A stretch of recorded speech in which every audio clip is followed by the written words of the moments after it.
Good morning, students. Good morning, sir. Good morning sir. Good morning, beta. Good morning.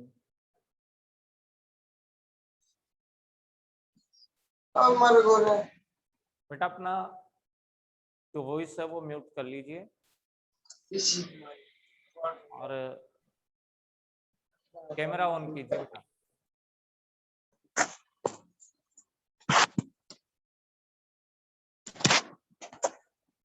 सानू जाट के बेटा mute क्यों नहीं कर रहा?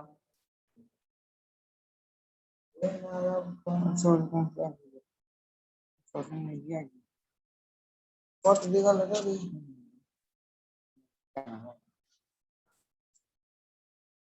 आज को नहीं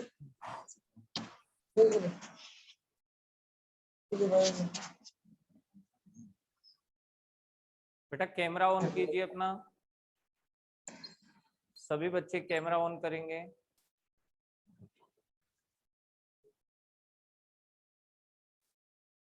very good. Payal Chaudhary, Saurabh, Manisha Saini,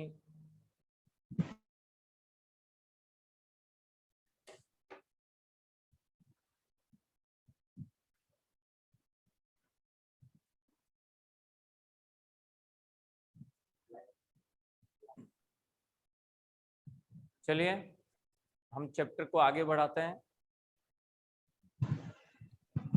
chapter में पढ़ रहे थे बेटा सूरदास के पद। पहला चैप्टर था हमारा सूरदास जी, जो एक बहुत बड़े कवि हैं। उनकी कृति है सूर सागर। उसके भ्रमर गीत से प्रसंग से 4 पद लिए गए हैं।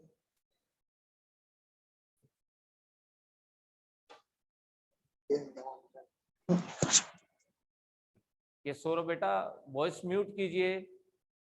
मनीषा सैनी वॉइस सभी म्यूट रखेंगे, केवल कैमरा ऑन रखें। कैमरा ऑन रखें बेटा, हाँ, जिससे हमें पता रहे कि आप अच्छे से पढ़ रहे हैं क्या, या रेस्ट तो नहीं कर रहे हैं, केवल आपने वीडियो ऑन कर दिया है। आप अच्छे से एकाग्रता से पढ़ रहे हैं तो ये हमें देखने को भी मिले। आप बिल्कुल कैमरा अपना ऑन रखें, ठीक है? Very good. कैमरा ऑन रखिए, सभी बंद नहीं करें। चलो हम 2 पद पढ़ चुके थे। उन 2 पदों में हमने ये देखा था कि गोपियां उद्धव जी को कह रही थी कि वास्तव में हम कृष्ण से बहुत प्रेम करती हैं और हम कृष्ण को अब त्यागने वाली नहीं हैं, हम अब कृष्ण को छोड़ने वाली नहीं। इन पदों में वियोग श्रृंगार रस है, आप नोट कर लीजिए। वियोग श्रृंगार रस से संबंधित ये पद हैं और भाषा हम पहले ही पढ़ चुके हैं, ब्रज भाषा है। से प्रसंग व्याख्या आप करें तो आपको संदर्भ ये लिखना है, प्रस्तुत पद कवि सूरदास की कृति सूर सागर के भ्रमर गीत प्रसंग से अवतरित है। और विशेष में जो भाषा और लिपि लिखे, लिपि तो गेय होगी, सॉरी शैली तो गेय होगी, लेकिन भाषा ब्रज लिखेंगे आप इसमें। ब्रज भाषा और गेय शैली है, इस तरह से आपको विशेष में भी लिखना है। तो ध्यान रखिए, वियोग श्रृंगार रस है, ब्रज भाषा है और सूर सागर के भ्रमर गीत प्रसंग से ये पद लिए गए हैं। अब हम आगे तीसरा पद पढ़ते हैं। हमारे हरि हारिल की लकड़ी, मन क्रम वचन नंद नंदन उर, यह दृढ़ करी पकड़ी, जागत सोवत स्वप्न दिवस निसी, कान कान जकरी। सुनत जोग लागत है ऐसो, जो करुई ककरी सुतो व्याधि हमको ले आए, देखी सुनी न करी। यह तो सूर तिन्हीं ले सोपो, जिनके मन चक्री। देखो गोपियां उद्धव जी को क्या कह रही है। गोपियां उद्धव जी से कह रही है कि हमारे हरि, यहां हरि का अर्थ है कृष्ण। आप बेटा बुक और पेन लेके बैठे, ये जो कठिन शब्द है वो लिखते रहे, ताकि दोबारा जब आप पढ़ें या जब आप वर्क करें तो आपको परेशानी नहीं हो। और एक दूसरी बात बेटा, स्क्रीन पर आप मेरा जो कैमरा है उसको डबल क्लिक करके सेट कर दें, ताकि मैं ही आपके सामने आऊं, दूसरा बच्चा बीच बीच में नहीं आ पाए, नहीं आपसे जुड़ पाए, कोई डिस्टरबेंस आपको नहीं हो। तो आप स्क्रीन पे पेज को आगे पीछे करके देख लें, और जहां आपको मेरे वाला कैमरा, ये वाला कैमरा नजर आए, वहां डबल क्लिक कर देंगे, तो फिर आपकी स्क्रीन पर केवल और केवल यही कैमरा चलेगा, बीच में और कोई कैमरा आपको नहीं दिखेगा, डिस्टरबेंस नहीं होगा।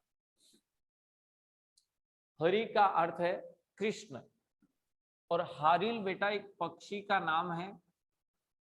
हारिल नाम का एक पक्षी होता है। लकड़ी यानी लकड़ी, लकड़ी यानी लकड़ी। गोपिया कह रही है कि हमारे कृष्ण हारिल पक्षी द्वारा पकड़ी हुई लकड़ी के समान है। हमारे कृष्ण हारिल पक्षी द्वारा पकड़ी गई लकड़ी के समान है। यहां समझने वाली बात है बेटा, हारिल एक पक्षी ऐसा पक्षी होता है जो अगर किसी लकड़ी को पकड़ लेता है तो फिर उस लकड़ी को छोड़ता नहीं है। हारिल पक्षी जब लकड़ी को पकड़ लेता है तो उस लकड़ी को छोड़ता नहीं है।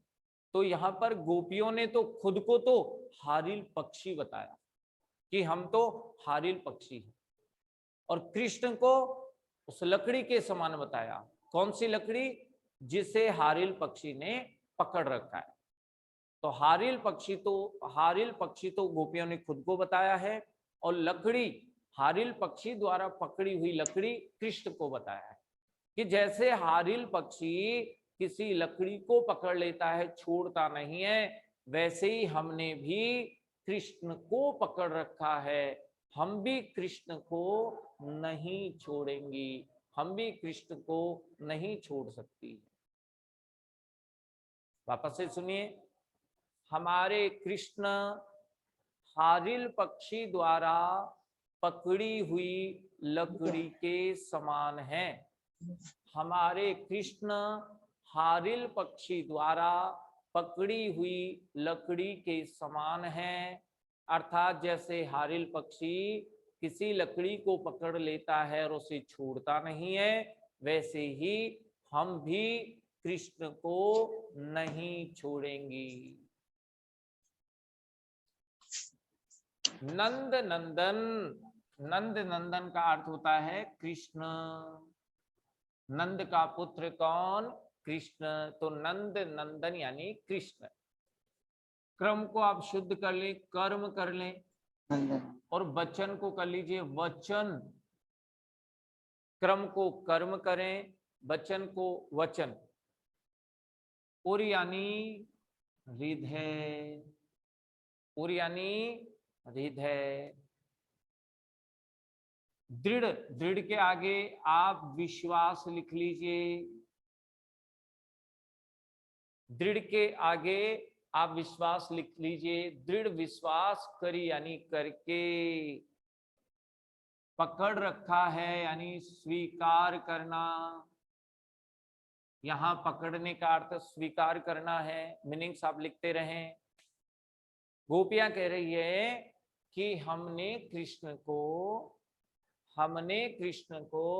अपने मन, कर्म और वचन से, अपने मन, कर्म और वचन से दृढ़ विश्वास करके अपने हृदय में स्वीकार कर रखा है। हमने कृष्ण को मन, कर्म और वचन से दृढ़ विश्वास करके अपने हृदय में स्वीकार कर रखा है।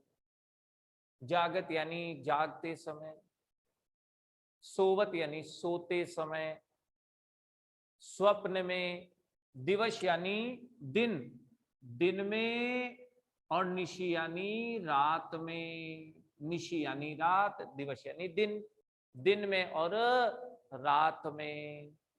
कान, कान यानी कृष्ण, कृष्ण।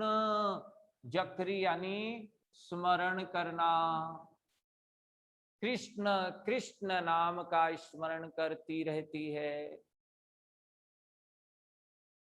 ये बेटा कैमरा ऑन रखें।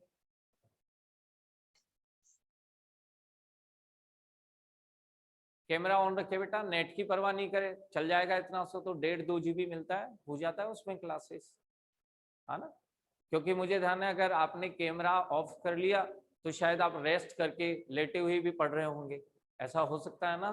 कैमरा ऑन रखे, मेरे सामने रहे, कैसे आप पढ़ रहे हैं।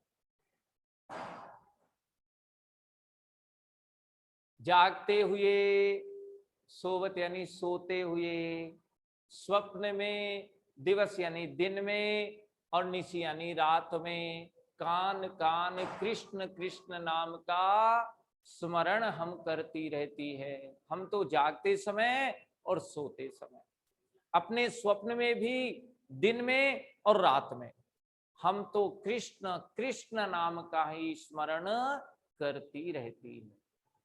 सुनत जोग, जोग को आप शुद्ध कर लें, योग कर लें, जोग, इसका अर्थ लिखे योग। लागत है ऐसो ऐसा लग रहा है, सुनत यानी सुनने पर। हे उद्धव जी, जो तुम योग का संदेश लेकर आए हो ना, ये योग संदेश तो हमें सुनने पर ऐसा लग रहा है ज्यों यानी जैसे, जैसे करुई यानी कड़वी, करुई यानी कड़वी, और ककरी यानी ककड़ी, कड़वी ककड़ी हो। हे उद्धव जी, तुम्हारा योग संदेश तो सुनने पर ऐसा लग रहा है जैसे कड़वी ककड़ी हो। अब यहाँ योग संदेश की तुलना कड़वी ककड़ी से कर रहे हैं, और यहाँ जो जैसे भी आ गया तुम समझ गए, उपमा अलंकार है, नोट करें। यहाँ पर उपमा अलंकार भी है। हे उद्धव जी, तुम्हारा योग संदेश सुनने पर ऐसा लग रहा है जैसे कड़वी ककड़ी हो। सु तो व्याधि, व्याधि यानी बीमारी, व्याधि यानी बीमारी। हमको यानी हमारे लिए, ले आए यानी ले आए हो। तो यानी तुम, हे उद्धव जी, तुम हमारे लिए ऐसी बीमारी ले आए हो जिसे हमें कभी देखा भी नहीं है, जिसके बारे में हमें कभी सुना भी नहीं है, और न करी, जिससे कभी हम पीड़ित भी नहीं हुई है। न करी यानी पीड़ित नहीं होना। हे उद्धव जी, तुम हमारे लिए ऐसी बीमारी ले आए हो जिसे हमने कभी देखा ही नहीं, जिसके बारे में कभी सुना भी नहीं है, और जिससे हम कभी पीड़ित भी नहीं हुई हैं। यह तो सूर, सूर का मतलब तो हमारे कवि हैं, ये तो ऐसे कैसे रहने तो सूरदास जी। यह तो का मतलब क्या, योग संदेश। यह का मतलब यहाँ क्या है, योग संदेश। ये योग संदेश तो तिन्ही यानी उन्हें, तिन्ही यानी उन्हें, ले सौंपो यानी देना, सुनाना। ये योग संदेश तो तुम उन्हें सुनाना जिनके मन चक्री का मतलब चंचल या भ्रमित, चक्री का मतलब चंचल या भ्रमित, जिनका मन चंचल या भ्रमित रहता हो। हम तुम्हारे इस योग संदेश को स्वीकार नहीं करेगी। ये इस योग संदेश तो तुम उन्हें जाकर दो जिनका मन चंचल और भ्रमित रहता है। हमारा मन तो बिल्कुल स्थिर है और हमने तो अपने मन में, हृदय में, मन क्रम वचन से दृढ़ विश्वास के साथ कृष्ण को ही स्वीकार कर रखा है। तुम्हारे योग संदेश को हम स्वीकार नहीं करेंगे। एक बार वापस ध्यान से सुन लें। हे उद्धव जी, हमारे कृष्ण तो हारिल पक्षी द्वारा पकड़ी हुई लकड़ी के समान है। जैसे हारिल पक्षी लकड़ी को पकड़ लेता है तो उसे त्यागता नहीं है, उसी प्रकार हम भी कृष्ण को त्यागने वाली नहीं हैं।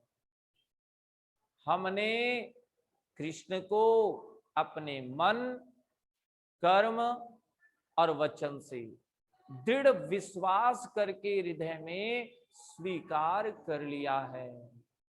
हम जागते हुए और सोते हुए, स्वप्न में, दिन में और रात में कृष्ण कृष्ण नाम का ही उच्चारण करती रहती है। हे उद्धव जी, तुम्हारा ये योग संदेश तो सुनने पर हमें ऐसा लग रहा है जैसे कड़वी ककड़ी हो, और हमारे लिए तुम एक ऐसी बीमारी ले आए हो जिसे हमने देखा नहीं, जिसके बारे में सुना नहीं है और जिससे हम कभी पीड़ित भी नहीं हुई है। ये योग संदेश तो तुम उन्हें ले जाकर देना जिनका मन भ्रमित रहता है, जिनका मन अस्थिर होता है, जिनका मन चंचल होता है। तुम ये योग संदेश तो उन्हें जाकर देना। हम तुम्हारे योग संदेश को स्वीकार नहीं करेंगी। किसी बच्चे को कोई डाउट हो, कोई बात पूछनी हो इस पद से, तो पूछ सकते हैं। अपनी वॉइस ऑन करके आप अपनी बात पूछें, उसके बाद हम आगे बढ़ेंगे। कोई डाउट, कोई प्रश्न, कोई शब्द हार्ड मीनिंग? ठीक है, आगे चलते हैं। हरि है राजनीति पड़ी आए, समझी बात कहत मधुकर के समाचार सब पाए। एक अति चतुर हुते पहले, अब गुरु ग्रंथ पढ़ाए, बड़ी बुद्धि जानी जो उनकी जोग संदेश पढ़ाए। उधो भले लोग आगे के, परहित डोलत धाए, अब अपने मन फेर पाइए, चलत जो हुते चुराए। ते क्यों अनीति करे आपुन, जे और अनीति छुड़ाए, राजधर्म तो यह सूर, जो प्रजा न जाए सताए। बेटा जैसे मनीषा सैनी, अनिल, भावना यादव, कैमरा ऑफ क्यों है आपका? लेट के पढ़ रहे हैं क्या आप? तो कैमरा ऑफ करने का मतलब तो ये रहा कि आप लेट के पढ़ रहे हैं, शायद रिलैक्स होके। कैमरा ऑन रखे आप। मनीषा सैनी, भावना यादव और सभी बच्चे कैमरा ऑन रखे बेटा।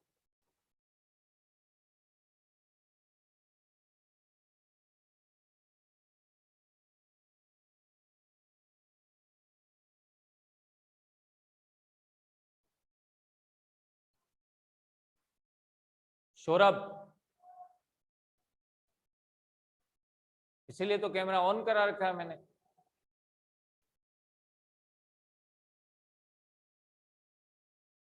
नेहा, तरुण शर्मा, मनीषा सैनी, कैमरा ऑन करे बेटा।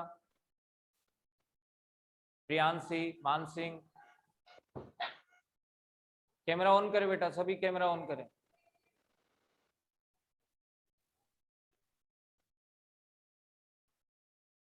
आयुष गुजर, कैमरा ऑन करें।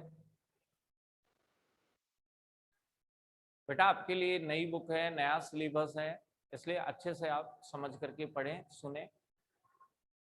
और ये पता नहीं कब तक इसी तरह लाइव क्लास हमें ज्वाइन करनी पड़े, तो लापरवाही बिल्कुल नहीं करें।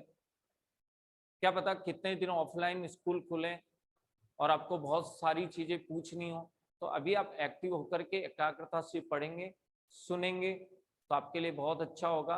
आप अपने डाउट्स भी जरूर पूछें, कुछ भी बात पूछनी है तो बेटा पूछ सकते हैं जब आपको कहें, है ना। चलो आगे बढ़ते हैं। हरि है राजनीति पड़ी आए। हरि का मतलब वही है, कौन? कृष्ण। गोपियां उद्धव जी से कह रही है कि कृष्ण राजनीति पढ़ आए हैं, कृष्ण ने राजनीति पढ़ ली है। और यहां व्यंग्य कर रही है गोपियां। राजनीति क्या होती है कि जो राजनेता होते हैं वो छल कपट का व्यवहार करते हैं, केवल वो अपना स्वार्थ देखते हैं कि कैसे भी वोट मिल जाए और मैं जीतता रहूं, लेकिन जनता के साथ छल कपट का व्यवहार करते रहते हैं वो राजनेता। तो यही बात कह रही हैं गोपियां भी कि कृष्ण राजनीति पढ़ आए हैं, उन्होंने राजनीति पढ़ ली है और राजनेताओं की तरह वे भी हमारे साथ छल कपट का व्यवहार करने लगे हैं। ऐसा क्यों कहा भाई गोपियों ने? क्योंकि कृष्ण यहां से जाते समय क्या कह के गए थे गोपियों को? मैं वापस आऊंगा।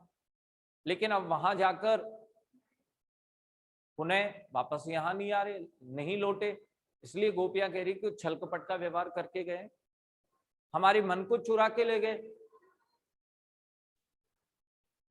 तो हमारे कृष्ण राजनीति पढ़ आए हैं, कृष्ण ने राजनीति पढ़ ली है।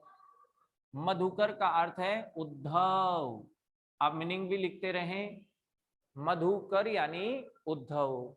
हे उद्धव जी, तुम्हारी कही हुई बातों से, तुमने जो हमें आकर यहाँ बातें कही है ना, हे उद्धव जी तुम्हारी कही हुई बातों से हम समझ गई हैं, और सभी समाचार, सब समाचार भी हमने पाए यानी प्राप्त कर लिए हैं। हे उद्धव जी तुम्हारी हुई कही हुई बातों से हम समझ गई हैं और सभी समाचार भी हमने प्राप्त कर लिए हैं। एक यानी एक, अति यानी बहुत, हुते यानी थे, चतुर हुते यानी थे, पहले ही यानी पहले से। कृष्ण पहले से ही बहुत चतुर थे। गोपियां कह रही है कृष्ण पहले से ही बहुत चतुर थे, अब उन्होंने गुरु से ग्रंथ भी पढ़ लिया है। और यहाँ कौन से ग्रंथ की बात है? वो ही कौन? राजनीति शास्त्र। यहाँ ग्रंथ किसके लिए आया है? वही राजनीति के लिए आया है। ग्रंथ का मतलब यहाँ वही राजनीति शास्त्र है। एक तो कृष्ण पहले से ही बहुत चतुर थे और अब उन्होंने गुरु से राजनीति शास्त्र भी पढ़ लिया है। अब हम जान गई हैं, जानी यानी जान गई है कि उनकी, किनकी?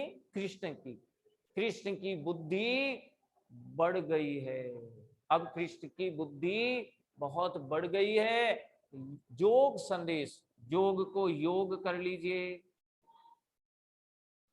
उन्होंने योग संदेश पठाए यानी सुनाया है। हमें योग संदेश सुना रहे हैं। पठाए का अर्थ यहां सुनाना है। कृष्ण पहले से ही बहुत चतुर थे और अब उन्होंने गुरु से राजनीति शास्त्र भी पढ़ लिया है, जिससे हम जान गए उनकी बुद्धि बहुत बढ़ गई है और हमें योग संदेश सुना रहे हैं। अर्थात तुम्हें यहां पर योग संदेश सुनाने के लिए भेज दिया है। उद्धव यानी उद्धव, हे उद्धव जी भले लोग, भले यानी अच्छे, भले यानी अच्छे, आगे के यानी पहले के, आगे के यानी पहले के, पहले के लोग बहुत अच्छे थे।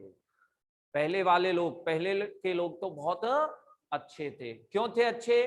परहित के लिए, परोपकार के लिए।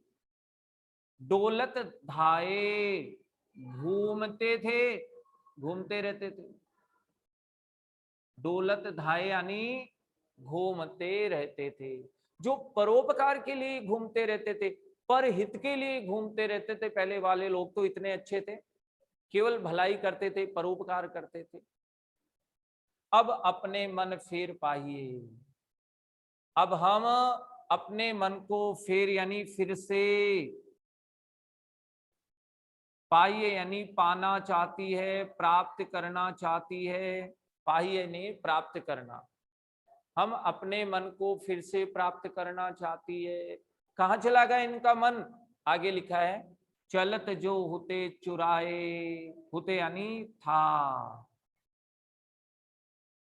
चलत यानी जाते समय। यहां से जाते समय कृष्ण ने हमारे मन को चुरा लिया था।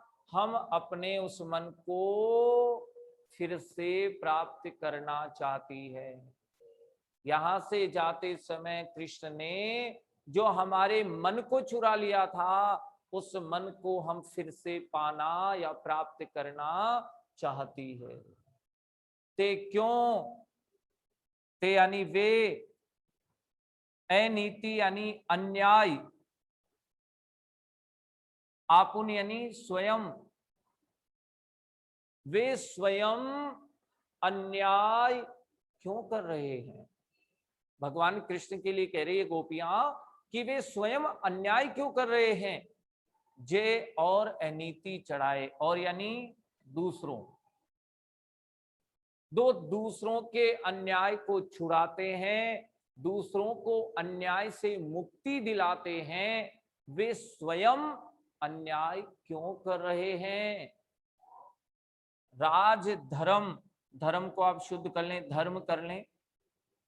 राज धर्म तो यही है। सूर का मतलब तो हमारे कवि है सूरदास जी, रहने दो। राज धर्म तो यही है जो प्रजा ने जाय सताए, जो प्रजा को जाकर नहीं सताए। उनका राज धर्म तो यही है कृष्ण का कि जो प्रजा को जाकर नहीं सताए। हमें भी क्यों सता रहे हैं? हमारे साथ अन्याय क्यों कर रहे हैं?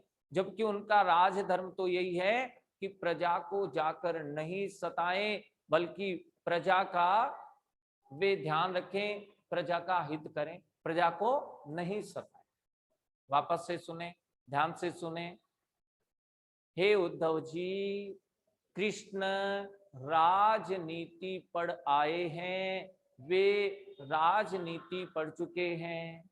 जैसे राजनेता छल कपट का व्यवहार करते हैं, वैसे ही कृष्ण भी छल कपट का व्यवहार करने लगे हैं।